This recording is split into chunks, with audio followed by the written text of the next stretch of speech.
Bienvenue sur ma chaîne Mon Azur. Ici, on parle de remèdes de grammaire. Aujourd'hui, nous allons parler de la toilette intime naturelle. Je vais vous donner une petite astuce là-dessus. Et à la fin de la vidéo, je vous donnerai un bonus.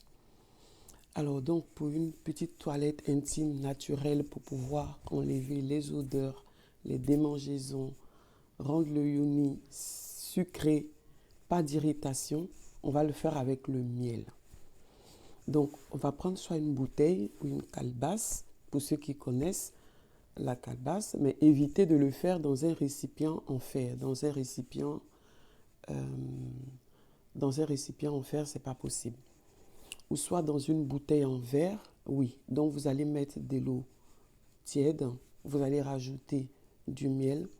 Vous pouvez rajouter pour 1 litre d'eau que vous allez utiliser, vous pouvez rajouter 2 ou 3 grandes cuillerées de miel dans cette bouteille-là. Et vous remuez, vous secouez bien. Il faudrait que le miel y fonde totalement dans la bouteille. Alors, donc, on va prendre ce mélange-là. Dès que le miel il a bien fondu, vous finissez votre toilette intime comme vous avez l'habitude de le faire. Soit vous le faites avec du savon ou du savon de Marseille, ce que je peux vous conseiller. Et après, vous allez faire le rinçage avec cette eau, avec le miel. Donc, vous prenez ça, vous rincez le yoni avec. Donc, vous allez rincer votre partie intime. Vous allez commencer au-dessus pour descendre. Vous allez bien rincer toute la partie intime avec. Et vous allez voir que pendant toute la journée, vous n'aurez plus et il n'y aura pas d'odeur. Vous n'aurez pas de mauvaise odeur, même si vous faites pipi dans la journée, vous vous tamponnez quand vous faites le pipi, vous allez voir que vous allez rester fraîche toute la journée. Et le yoni va rester sucré, pas de démangeaisons, pas d'irritation. Alors, lavez-vous surtout la partie intime séparément. Il faudra commencer devant et après derrière. Pour laver derrière, il ne faudra pas être crispy. Il faut que vous soyez très relax. Vous soyez relax, donc vous vous mettez à genoux ou semi-accroupi. Vous êtes très relâché parce que si jamais vous serrez les fesses, vous n'aurez pas une bonne toilette. Donc vous vous relâchez et après vous allez prendre ce même mélange avec le miel et de l'eau tiède qu'on vient de faire. Donc vous poussez, vous lavez le derrière. Vous poussez, vous lavez le derrière. C'est comme ça que vous allez arriver à pouvoir avoir une très bonne hygiène intime qui va rester toute une journée. Alors, le bonus que je voulais vous donner, c'était pour l'hydratation. Ah, j'allais oublier. Pour ceux qui n'ont pas de miel, vous pouvez le faire avec les clous de girofle. Donc, vous allez mettre les clous de girofle dans une bouteille d'1,5 litre, dont vous pouvez en mettre 5 ou 6 ou 10 maximum de clous de girofle là-dedans. Vous allez laisser poser, par contre, le clou de girofle, vous laissez poser dans cette bouteille-là pendant au moins 30 minutes, voire 1 heure de temps.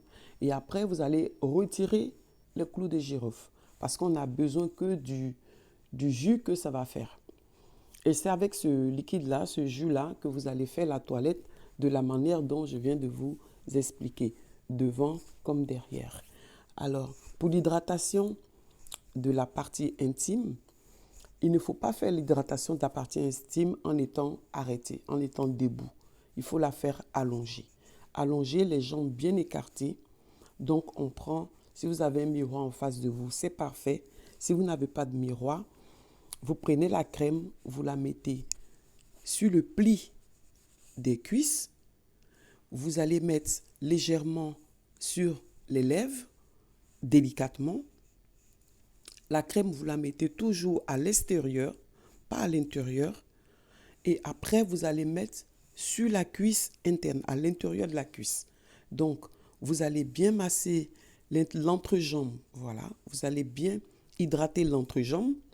Vous allez bien hydrater entre la cuisse, donc le pli qu'il y a, vous allez très bien l'hydrater. Avec cette hydratation, vous allez voir que vous allez avoir une très bonne odeur toute la journée.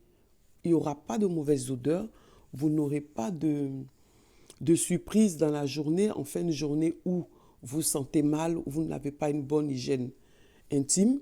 Et ça ne va pas se passer comme ça parce que vous avez très bien hydraté les cuisses, l'entrecuisse, en bien les écartant et en les hydratant très bien. Quand on n'écarte pas les cuisses pour bien les hydrater, on se retrouve à hydrater la cuisse à moitié, où l'entrejambe n'est pas bien hydratée, ou soit elle n'est même pas bien séchée. Et quand vous vous allongez, que vous écartez bien, même si la cuisse n'est pas bien séchée, vous allez vous rendre compte tout de suite en touchant qu'il y a un peu d'humidité ou un peu d'eau.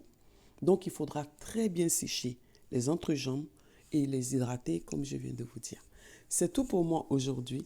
Je reviens vers vous la prochaine fois pour une prochaine vidéo.